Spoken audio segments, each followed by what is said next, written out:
everyone. Welcome to today's Textile Talk. My name is Lucy Shaken. I'm SAQA's Communications Coordinator, and I am your host today. Textile Talks are presented by the International Quilt Museum, Quilt Alliance, Studio Art Quilt Associates, or SAQA, and the Surface Design Association. We love bringing you these free programs every week, thanks to the support of our sponsors, who you just saw, and contributions from viewers like you. If you enjoy Textile Talks, I hope you will support this programming by telling a friend about us, posting about us on social media, or supporting our work financially with a donation at SAQA.com/TT support. Even small donations of $5 or $10 a month can make a huge difference. And I want to say a really heartfelt thank you to everyone who has donated to Textile Talks and helped this program keep on going for 6 years and over 300 episodes. I also want to let you know that viewers of Textile Talks can get $20 off the first year of a new SAQA membership with code TALKS. That's TALKS. SAQA is a vibrant international creative community for anyone who loves art quilts. You can learn more about that at SAQA.com/join. And we have an open call right now for speakers for SAQA's 2027 Textile Talks slots. You can submit a proposal to share your story here on Textile Talks. You need to submit by August 31st. We're looking for textile artists, researchers, authors, and organizations. And the best submissions are going to show evidence of strong visual documentation and a unique point of view. This is a paid opportunity and it's open to anyone worldwide. So we're really looking forward to seeing your ideas. All right, and just some really quick housekeeping. This is a webinar, so that means that we can't see or hear you. We encourage you to use the chat box for comments and greetings and the Q&A box for any questions. We have closed captions provided by the National Captioning Institute. You can turn these on or off by finding the CC or Live Captions button or going into your settings. If you have suggestions for ways we can improve or for topics you'd like to see in future Textile Talks, please let us know in the post-event survey.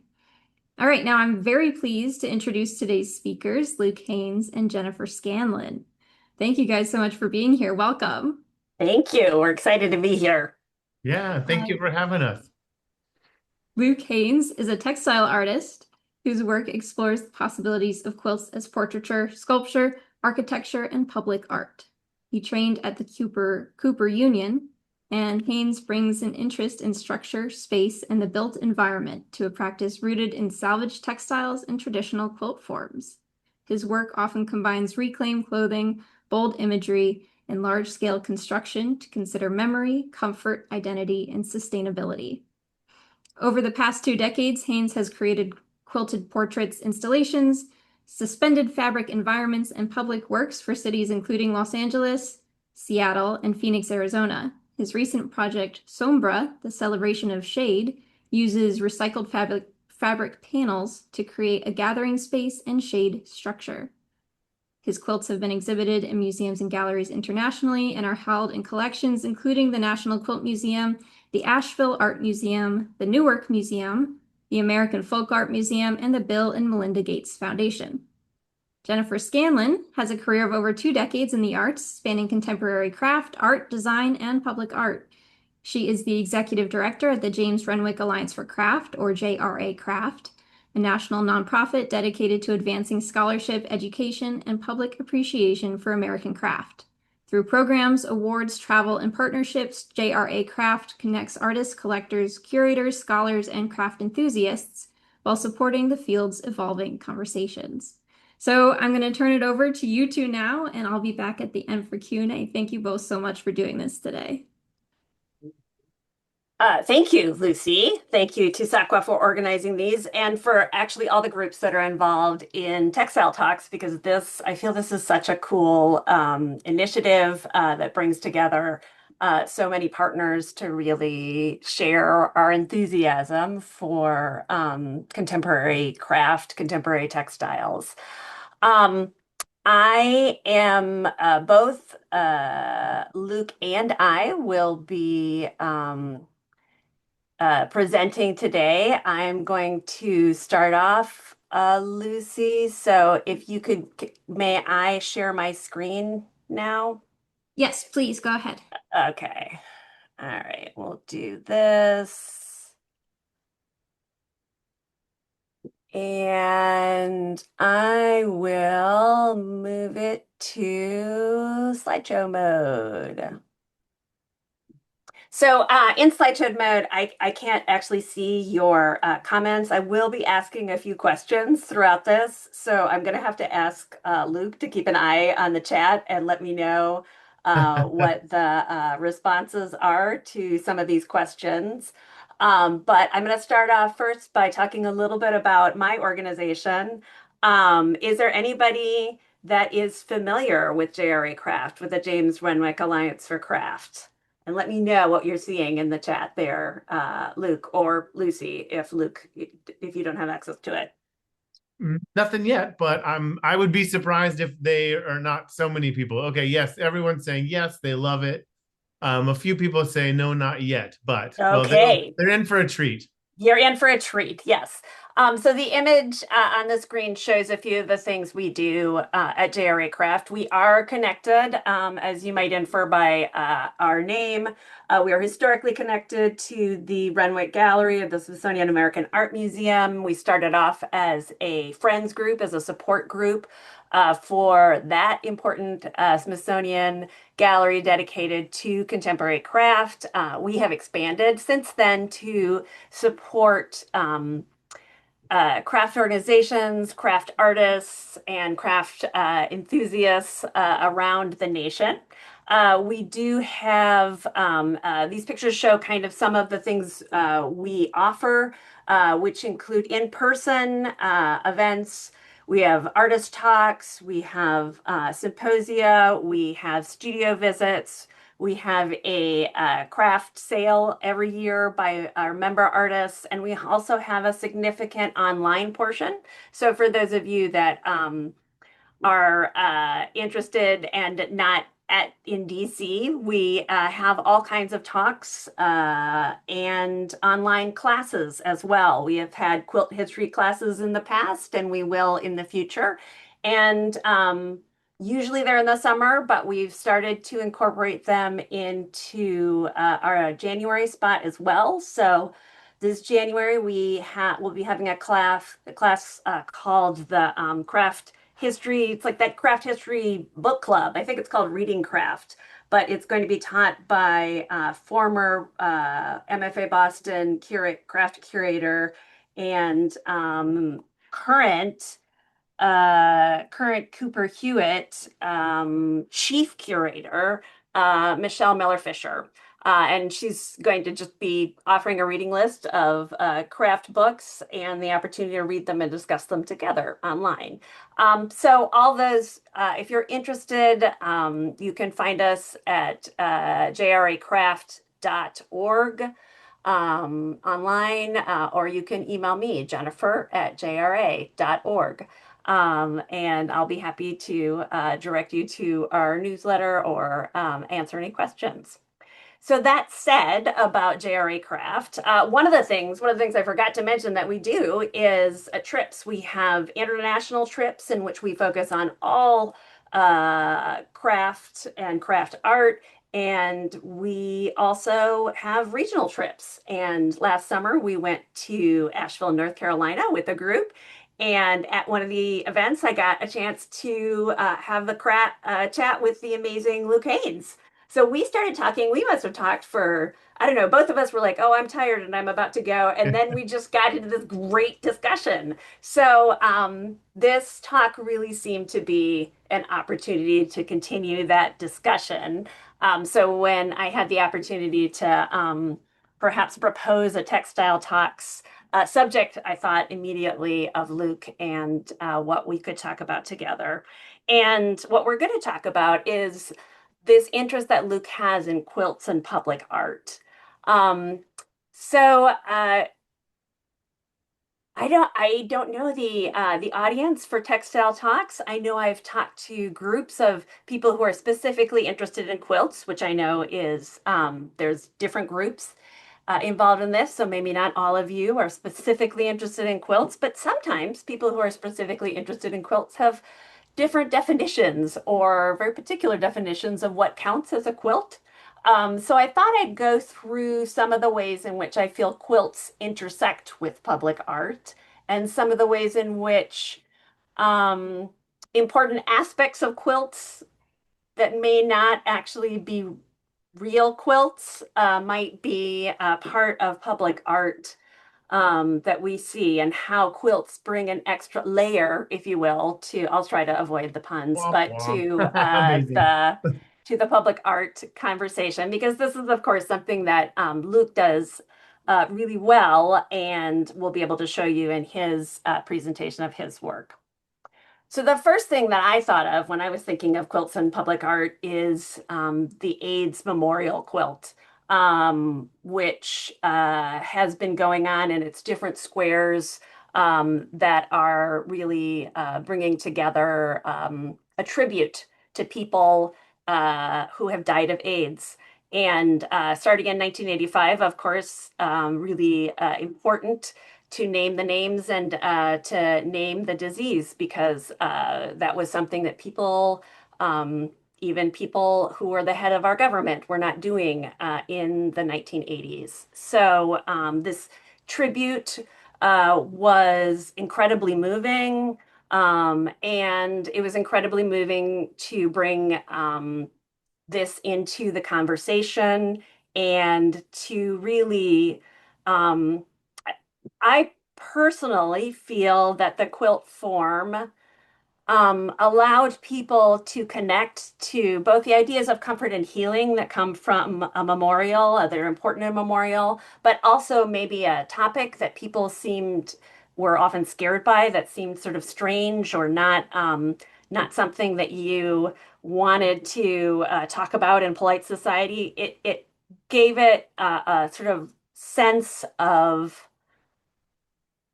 not comfort, but it made it more approachable. I don't know. Luke, did you have any thoughts on this project and how it related to quilts? I mean, plenty. One of the things that I think that's so interesting about this is that it was an entry point for a lot of makers, or people who weren't makers. You know, there's a lot of things in the access to sharing loved ones' stories on quilts that really don't come up in a lot of other projects, right? Words on quilts aren't that often. Memorial quilts are important, but aren't usually quite this narrative. And so it became this really beautiful overlap between quilting and sort of culture, and quilting and a little bit more of the public eye through some ways that quilting isn't often perceived. So it was a really cool thing from a craft perspective, and also just a very important way to find a an outlet for some of the frustrations and suffering of the time. And I think quilts, and we'll talk a lot more about this now and forever, have within them an experience of comfort that is one of the things that allowed this to be so powerful. The quilts as comfort, as safety, as objects of kind of human scale gave this a way for people's voices to be heard and also resonate back with the makers. Yeah, and let's just to kind of pick up on a couple of things you mentioned. I did find a couple of examples of this idea of the memorial quilt, or the quilt that names names. These are both from the collection of the International Quilt Museum, and one of them is the Harris family quilt, in which the artist Susan Hale Harris put in people in her family and their birth dates and their death dates. And on the right-hand side, the signature quilt, which is just kind of named, so everyone that made it put in a signature. So you see it as this sort of gathering together of, and sort of very personal indication of people's commitment to the project. And also, as you said, Luke, this idea of community and this idea of really bringing the quilting bee, I guess, brings together a lot of these ideas that quilts are often made in community. The other thing that I thought of when I first started thinking about quilts and public art are quilt trails. I don't know if there's anybody in our audience who has seen a quilt trail or been on one. I'm based in St. Louis in the Midwest, and I grew up in Minnesota. So on road trips, I've certainly seen lots of these. And I don't know, Luke, have you seen any around where you Oh, live now in Asheville? absolutely. I mean, they're scattered around Asheville. I mean, one of my favorite ones is driving from Asheville to Pinland. There's a dentist office that has a kind of pinwheel quilt that looks like little toothbrushes, and I think it makes me chuckle every time. And yeah, they bring a lot of color to the countryside, and additionally, they're kind of fun. They they're fun sort of things to spot as you're on a road trip. And yes, as you said, they also, some of them have a great tongue-in-cheek attitude. Um, and they apparently, I found this out, and you can see it on the SAQA website, that they were started in 2001 in Ohio. They had by a woman who wasn't a quilter, but wanted to celebrate her mother, who was. And so she created apparently the first this first barn quilt, and it became popular enough that there are now scattered across the country. It blows my mind that they started so recently. I feel like that's something my brain thinks should have been to infinitum. Well, this is, I think, this is apparently where they began, is this idea of the Pennsylvania Dutch hex barn, where you'd get the geometric figure and on the barn. And so you've got the idea of a design, a geometric figure that kind of becomes the quilt design. So the idea of geometry that we see in quilts carries over, and that's another thing that occurred to me as I looked through all of my public art quilts. And here's just a couple of examples of different quilt barn trails. I don't know if there's some that anybody wants to point out in the comments and highlight. I've been through some of them. They're fun to do. And speaking of the very personal nature of quilts, there is uh, there's a oral history tradition that looks at that considers the Underground Railroad quilt patterns, or talks about quilt patterns being used by the Underground Railroad, the system to help slaves escape to freedom, and that they became signs and symbols that would mean different things. On the left-hand side, you can see the quilt patch and its meaning. I don't know if you can read it. It's a little blurry on my screen, but each maybe traditional quilt patch had a different meaning according to this oral history, which Luke did point out to me has probably not based in reality. But yeah, I feel, and I know that there are many people who've done research on this and don't have a sense of whether, and don't feel it's something that actually happened. But I argued for keeping it in my presentation because I feel it speaks to something else that's really important about quilts, is that they have an embedded sense of history. And of course, were something that people did in the middle of the 19th century when the Underground Railroad was active. And they also give a sense of agency to both to the enslaved people who are trying to escape. They gave an idea that there was a secret message in the quilts that that actually gave people the power to escape.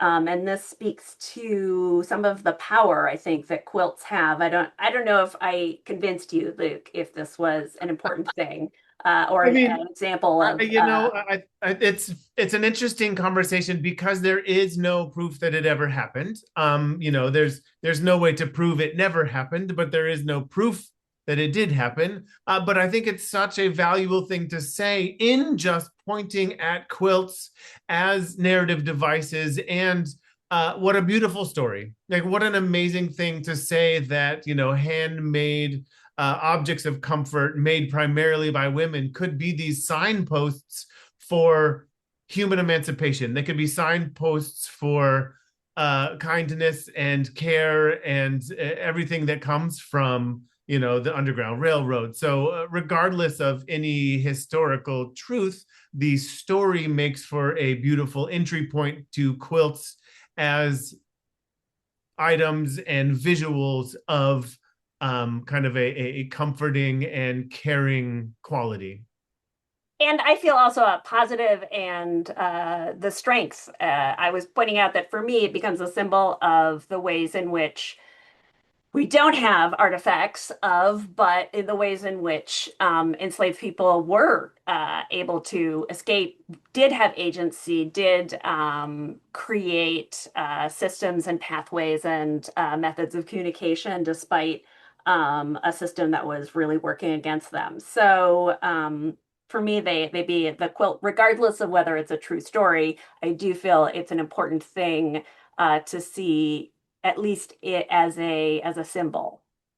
Right, and it talks about quilts as, you know, public quilts, right? I mean, that's the story from today is quilts as public, you know, in this case, maybe art, maybe not. That's a whole nother conversation if it's art, but they're for the public. If, you know, this story is about quilts as narrative device going for a larger group than maybe the maker and family. So it's again an interesting story to kind of spark further conversation. And I'll go through some of these quickly because we want to spend most of our time looking at Luke's presentation. So I did come up with a few other examples of quilts in public art. This is by Ben Millett, If I Had Said Yes, in which he used the quilt as a device to think about different moments in his life. He is a gay man and was closeted for much of his life and then went through this process using these are 25 individual quilts to think about different moments in which he could have come out. So this is a very personal series of geometric messages that kind of builds on the idea of the Underground Railroad in which the geometric pattern becomes the form of communication. Anne Labovitz, the Well-Being Quilt is a community project in which people were invited to develop individual squares, which were then put together to become one quilt in the sort of community way.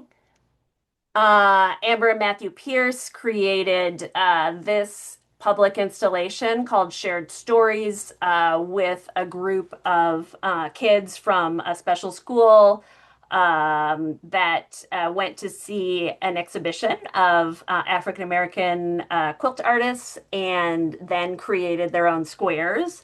That then became the sort of outdoor sculpture. So what's remaining of the quilt here is this idea of the geometric, the color, the patterns, but also the idea of the community coming together to create a whole.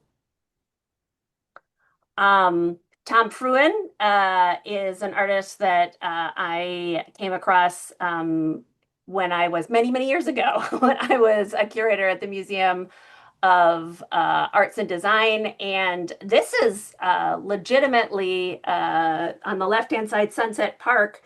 So these were, so I hear, apparently people, when they sell illegal drugs, they sell them in tiny little plastic bags, little Ziploc bags, or they did in New York City around 2013, and that they would have different things stamped on them or different colors, or occasionally you can see there on the left still some seeds left in them when Tom Fruin found them around certain locations. And he noticed that they changed according to, you know, where in the city you were, what color things were, and what patterns were there.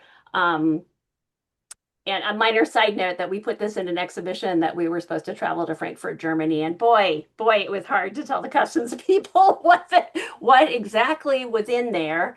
But it has, from what has often been told to me as the classic quilt structure, is you have three layers basically. You have a bottom layer, you have an interior stuffing, and then you have a top layer. Or the top layer with a design, the interior stuffing, and then the back layer. And interior stuffing, if marijuana seeds work, then this right here or whatever else was in those particular little baggies. This is of all the quilts I have shown so far, perhaps the one that adheres the most to this structure. the ones that are not fabric. Tom, at the same time, was really interested in these patterns and colors. And so you can see on the right-hand side a very much more public art uh, use of irregular geometric patterns, which is another thing that we often associate with quilts. And so this probably starts to stretch the idea of quilts um, beyond some of the ideas. Is there any way, Luke, that this could be considered a quilt over on the right? I mean, the definition gets broader yearly, but I think the most current is um still requires layers. So, it's it can be quilt like my own personal definition is actually fairly stringent. So it's, I'm maybe the wrong person to ask. I think this can be made like a quilt or made to look like a quilt or made with quilts in mind. But I don't think for me it's a quilt. Well, what's your personal definition? So for me, I find that there is some function within quilts, right? I want quilts to be an honor to sort of engage with the human scale a bit, right? So I want a quilt to be, from lap to to building size, I guess maybe large bed size. Otherwise, it's an art piece made like a quilt. It's an art piece made with quilts in mind, which I don't think negates its value. I just want, for me, within my own work, I like to keep it in a certain range so that I can say this is definitely a quilt because I can use it. And that's not to undefine anyone else's quilts as quilts if they are smaller, but for me, that's the definition I like to work with. And I'd be interested if you want to put your definition of quilts in the chat. I'll be able to see them when Luke's presenting. I'd just be interested if anybody in this group has a specific definition or if they allow it to be more flexible or yeah, if it's changed at all from when I had the conversation with quilters. Um, Goodness, back in 2010, I think when I did my first quilt exhibition. So probably, Luke, Rachel's pieces are not going to count as quilts for you. But once again, these are wonderful patchwork pieces that she puts in all kinds of places. And here we're just thinking about the way that quilt interacts with light in different ways to sort of carry on from the Tom Fruin piece. Um, Here's that was in a field. This is a more permanent interior installation, and there's a very temporary installation, very much recalling the idea of quilts, but perhaps disassociated at this point far enough on the building. Greeley Myatt, this is an earlier quilt surround from 2009 in which he took the repurposed road signs to create a quilt cover for much more, using much more literally quilt patterns. I also have here on the left-hand side, I don't know if you can see it, but he's using repurposed road signs, and maybe this detail gives you a sense of those road signs that he cut up to turn into relatively traditional quilt patterns, which I love. Once again, not layered, only metal, just really referencing the quilt in terms of its pattern, but kind of fun in the juxtaposition of much more industrial materials with these quilt patterns. And also, I think referencing the idea of reuse, which I know is something that, Luke, that you do, and we'll pick that up again when we see your presentation.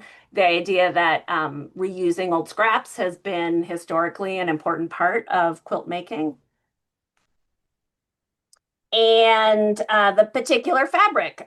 So I took two portraits here, portraits being their own kind of public art. This one by Bisa Butler, The Storm, the Whirlwind, and the Earthquake, with this portrait which really focuses on African fabrics. And of course, for the important African American scholar whose name has completely, somebody put it in the chat, and I'll just be embarrassed that the moment I give a presentation, I forget his name.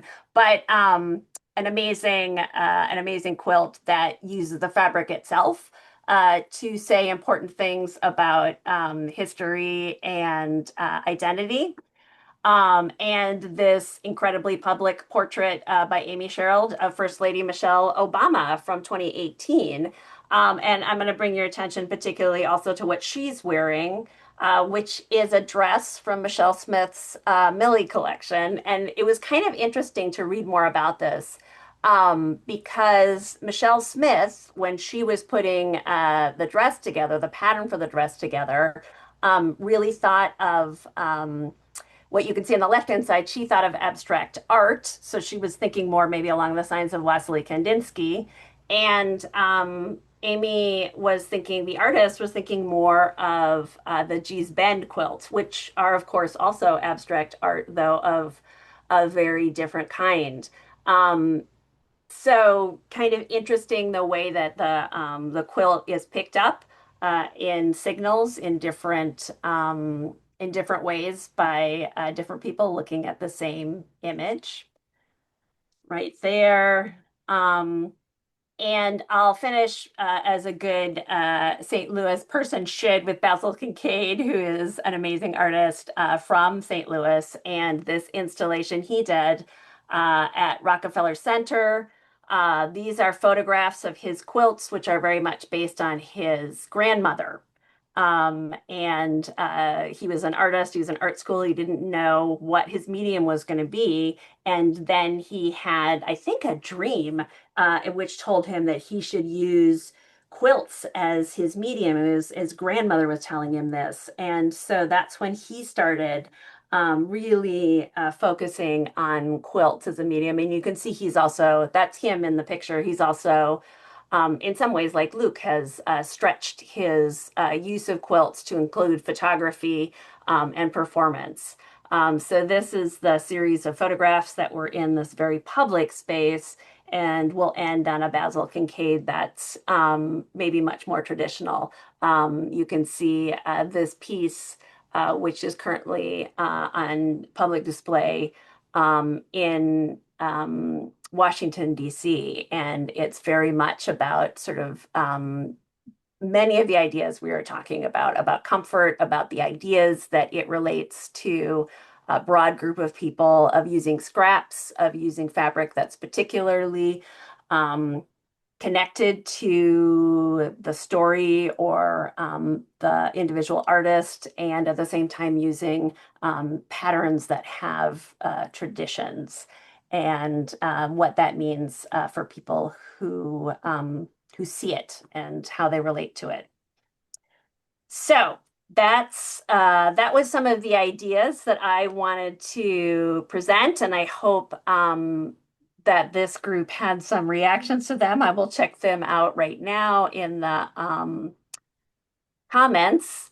And I'm going to throw the presentation over to Luke to talk a little bit more about his work. And we can see if any of these ideas relate to that. Have fun in the comments, and I will start showing. So let's see, continue to share. Got it. Okay, so when Jennifer asked, well, again, Jennifer and I started a long conversation in Pinland as we were both leaving, I think it was the auction or something, and sort of, zoned out after looking at all of this amazing craft art. And then we started talking about a bunch of things and stood there forever, and kind of quilts as sculpture, quilts as public art. And that's kind of where we wanted to jump off, and we wanted to talk more about that. And so, she asked me to, hey, this is fun. Let's talk about it public.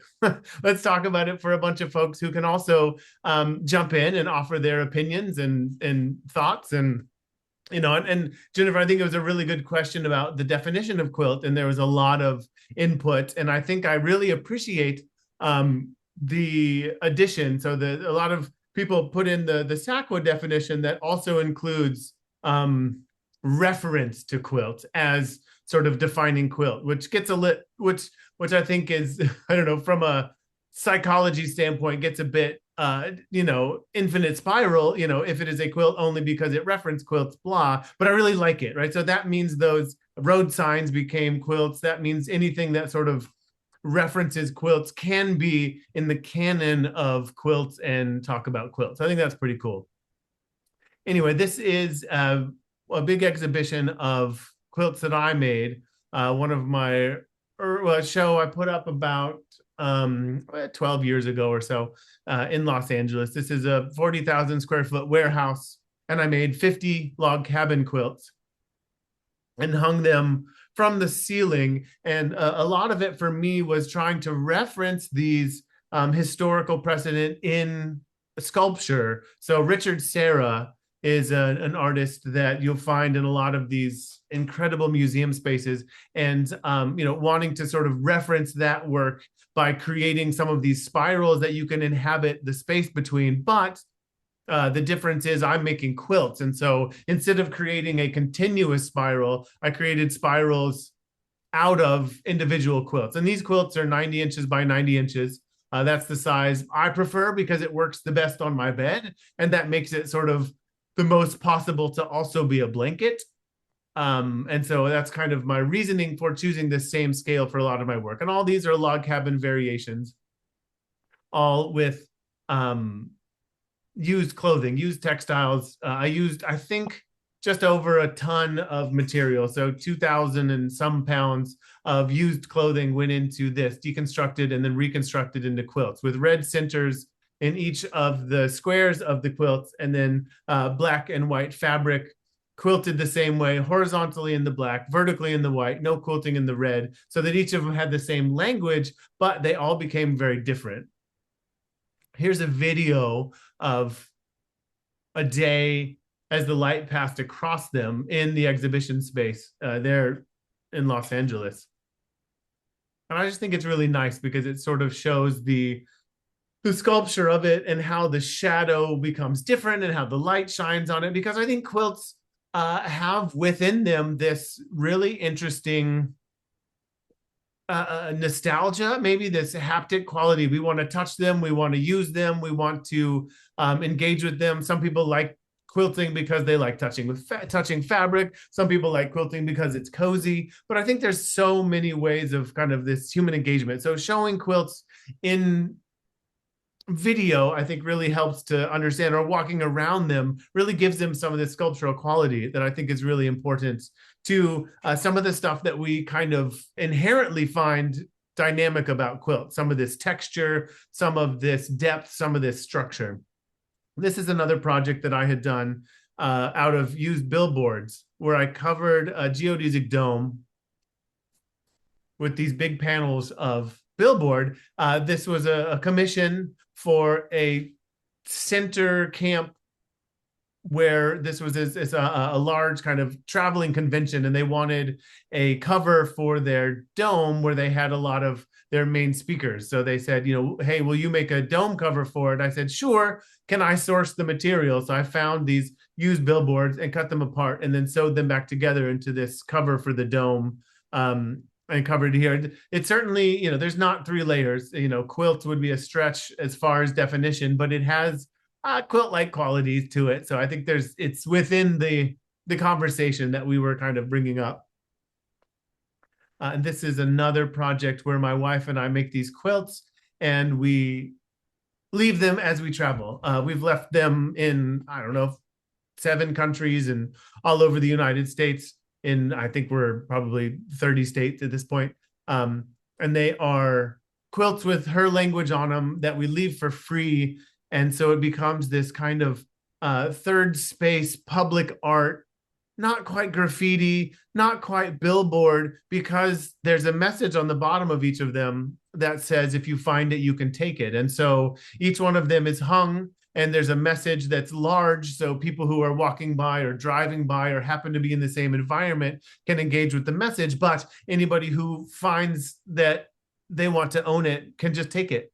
And our names aren't on it anywhere. There's no barrier for ownership for these objects. It's a free gift to the world. So it's the kind of conversation about, again, public art, private art. These are public. I would put them out. We leave. Sometimes we watch from afar, see if anyone takes it fast. And sometimes they're there for days. Sometimes they're there for minutes. And again, we put them all over as we travel.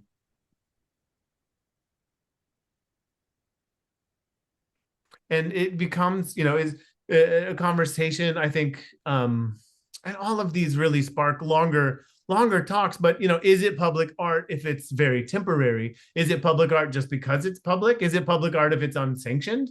Right? Like, the opera house here didn't commission me to make this, but it was there. So anyway, there's a lot to it, and I'm certainly happy to chat more about that project. But that's another fun one that I have worked on. And here's just a couple of sketch projects that I was doing with other outside spaces. This one was a commission for a museum that they changed their mind on later, but these kind of experiments with quilts as covering for habitable space, I think, is a really interesting narrative, because quilts changing their scale becomes something that changes a bit about their narrative, right? You have a quilt that's a blanket, that makes a lot of sense. Okay, it's the size of your bed. You have a quilt that's tiny. Is it still a quilt? Is it not a quilt? If you have a quilt that's huge, is it a quilt? Is it not a quilt? All that kind of stuff. I think, and I don't have a lot of need to be kind of right on definitions, but I think it's cool to challenge and understand. So this is a project that I did in a city park in Los Angeles, where I made this temporary kind of house-like structure using quilts stretched over steel pipes, and was looking at some of the ways that it held space, some of the feelings of being inside these quilts, the way the light shone through it, the way of the textiles. These are quilts in the layering sense. There's batting, there's stitching, there's edging, there's material. So from the vernacular sense, it is quilts. But then when they become kind of this house space, is it a quilt? Is it not? Is it a reference to, etc.? And I think all of that stuff is important and cool to continue to talk more about. And, I've worked with a lot of different institutions, and, I'm still looking for some more. So if anyone has a big public space, let's chat. Let's put up some cool stuff. I just finished this one in High Point, North Carolina. This is an entry to a big art space. This is some fabric from Sunbrella. So it's actually scraps. So it's mill ends from this outdoor fabric that I was able to put together to create this sunshade as you enter the space. So it's kind of, it's a probably a 10-year project. So it's cool to have an outside textile experience that actually gets to last for a long time. And I think it's really cool the way the light kind of shines through it, and the way they've been working on lighting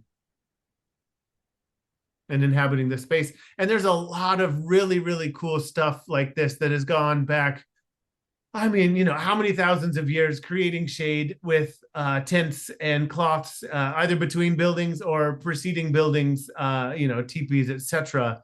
And I think it's really cool. And one of the fun things about textiles, and one of the cool things that brings a lot of us here, is I think some of that inherent nostalgia or experience of textiles, where seeing light through it and kind of understanding it as this shade. I mean, I remember making blanket forts as a kid. So I guess kind of here I am, how many decades later, still making blanket forts.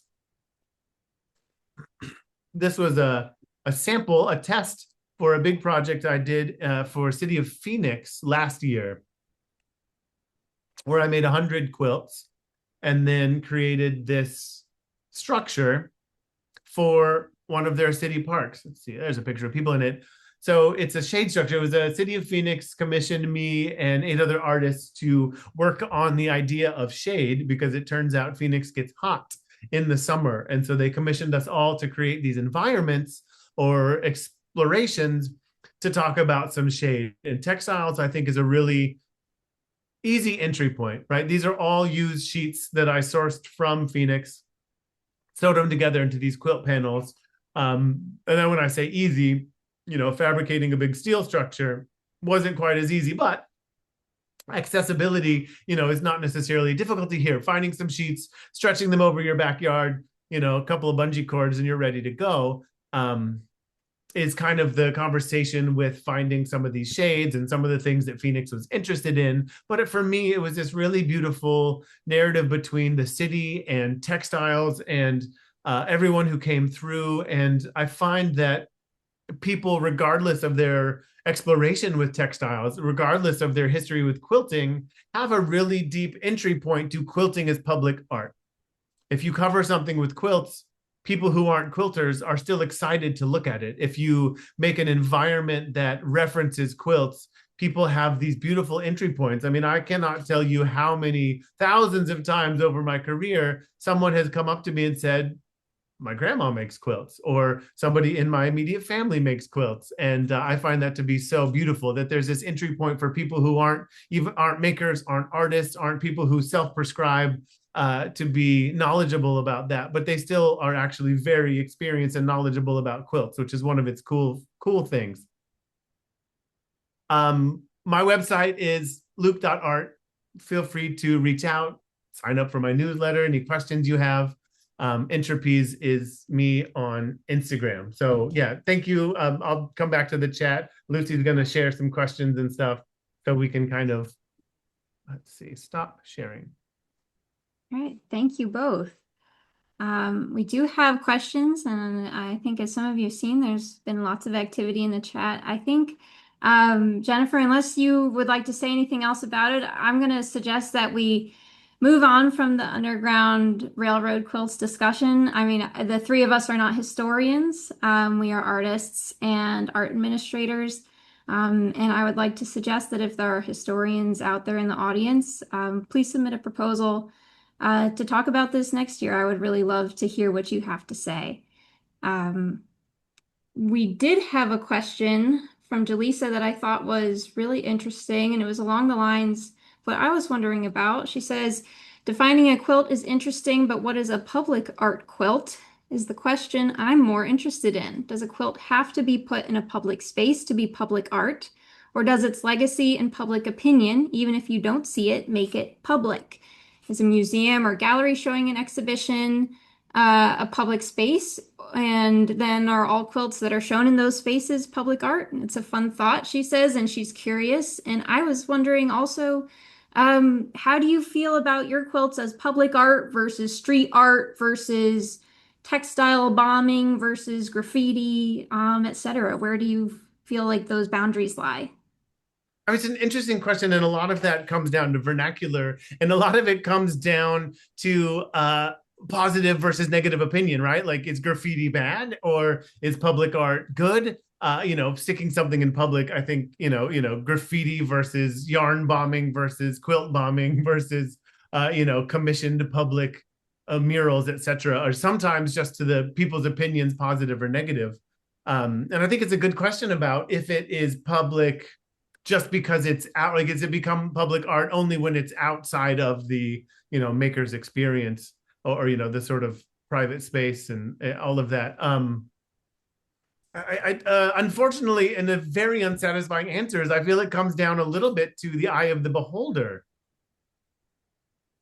Right? I mean, the other part that we could talk about much longer is this kind of missing third space in today's sort of visual world. We don't have as many city centers and fountains and public, commissioned sculpture. We have, some billboards and some murals. So, that public art space is missing a little bit. So it's nice to be able to play a little bit with that. It was something that's even temporary, like quilts.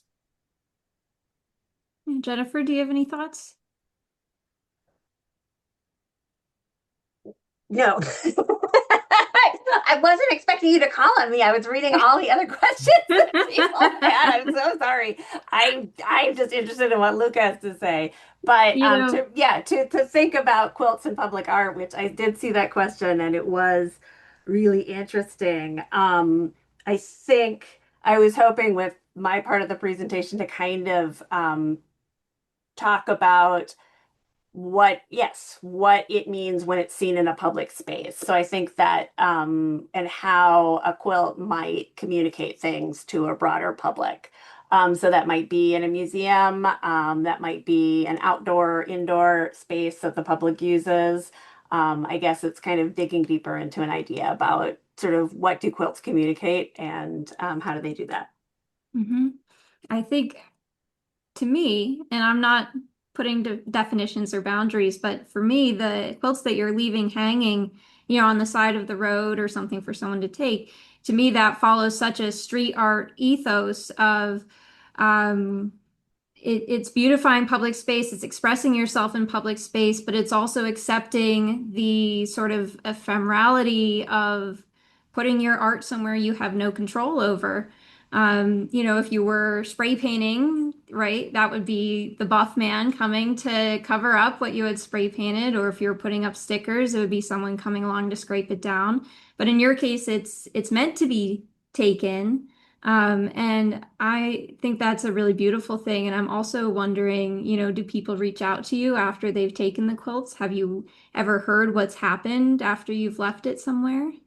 Every once in a while, I'll find a good story, or someone will reach out to me. We don't put our name on it because it feels like then there is a request for response. I want to hear everything about it. I would love to hear all the story, but I don't want people to feel like they have to um, pay for the affirmation, right? So you see a lot of marketing where it's like, buy my t-shirt, you're beautiful, you're really amazing, buy my mustard. And then so it feels as though there's a condition to appreciating that affirmation. And so one of the reasons we don't put our name on is we don't want it to feel conditional.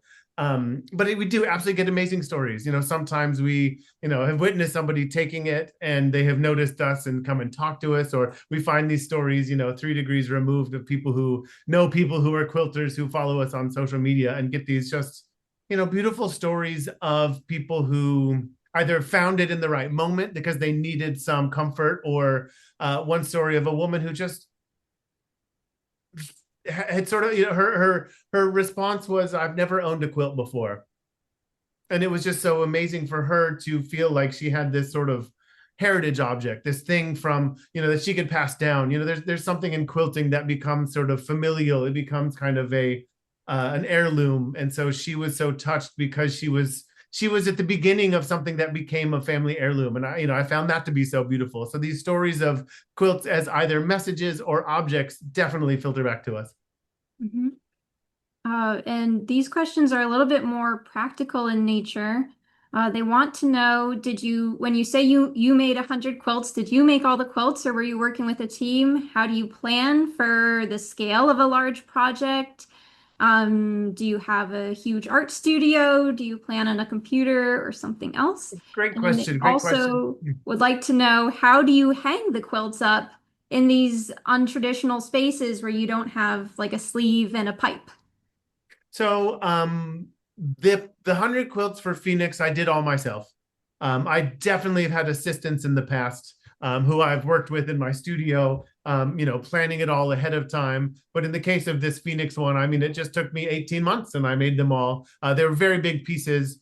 I quilted them on a long arm, so I had, the speed of the long arm, and the material was big pieces of sheet. So, I kind of made them quickly, but I did those all myself. But in the past, I have worked with assistants. It depends on sort of scale of project and budget of the commission, etc. And how do I hang them up? Really depends on the space. Often there will be a hanging sleeve, and I can put rope through it instead of a pipe. I'll put grommets on the corners, and those grommets can then be hung using rope or some kind of nail, or a screw or staple gun or something like that. Just kind of graffiti style, whatever works, making it happen. And they I think were specifically interested in for the geodesic dome. So was that done Yeah. also with rope through a sleeve? So in the geodesic dome, there was grommets at certain increments that I was connecting it to. So kind of around the pipe of the dome, the grommets were at the same space as the panel next to it. So the big dome, I made very large panels that were then connected to the next large panels at these incremented grommets. So the grommet allowed me to pass something through one side around the structure and back through the other side, so that they were holding each other in tension while connecting to the structure. Okay. I think this is probably a good question to end on. They want to know if you have advice for artists, particularly textile artists, who are interested in pursuing public art opportunities. How do you find the opportunities, and how do you organize things like a timeline or a budget for projects at this scale? It's a really good question. And the budget one is really difficult because you don't always know what's going to happen, right? So you get a budget, and then, for example, City of Phoenix needed a bunch of engineering drawings that they didn't ask for in the original plan. So that came straight out of my budget. So, you can negotiate in your contract whether you're in charge of all of those ancillary expenses or whether they are. As far as how to get the projects, I mean, I apply for a lot of stuff. I talk about my work to anyone who will listen, and I apply. There's open calls in a lot of different places, and just and I get no's most of the time, and then sometimes I get a yes, and it's cool. And then you do that, and someone sees that, and you kind of are off to the races. But I wish there was a really good way. There's not really a corporate art ladder where you start in the mailroom and work your way up to CEO. Best advice is just make work, talk about your work, and apply for people to see your work. Mm-hmm. Yeah, and I'll say if you are in or near like a major city in the United States, a lot of cities have these percent for art commissions where like any new construction has to put aside, usually it's like I think 1% of its budget for art that is enjoyed by the public. And those can be really good places to look for that kind of opportunity to apply for. I have one last question on this topic, which is, okay, textiles are not the most hardy of materials necessarily. It's not a bronze sculpture. So is that something that people have been cautious about when working with you for these kind of outdoor installations? Or are there things you do to mitigate those issues? Most of a few of the ones that I've shown you were temporary. The one in Phoenix was temporary. It was up for 3 months and then came down. The one in North Carolina is with outside fabric. So it's exterior upholstery, but it'll probably last 7 to 10 years max anyway. So textiles outside is kind of a difficult problem. And so Jennifer showed that one where the artist had made quilts referencing work out of old out of old road signs. So that was, there's really fun ways of finding quilt barn quilts are definitely not made out of fabric. So that's something I'm playing with, but it often is either inside or temporary, or I find sort of some very hardy fabric and let it be less temporary. Okay, well, thank you for that. And thank you to both of you for being here today. We are running up against our time. So I'm going to wrap us up here. And I want to say thank you so much to our speakers, and thank you very much to our audience. Thank you for coming to Textile Talks every week and sharing your thoughts and opinions. We appreciate you. As always, you can find all the info about Textile Talks and our archive of over 300 recordings at SAQA.com/Textile Talks. If you enjoy our programs, please tell a friend about us. And don't forget that viewers of Textile Talks get $20 off the first year of a new SAQA membership with code TALKS. We will see you next week at the same time and in the same place for Beyond the Surface SDA studio visits. That's presented by the Surface Design Association. I hope you all have a fantastic Wednesday. Thank you for watching.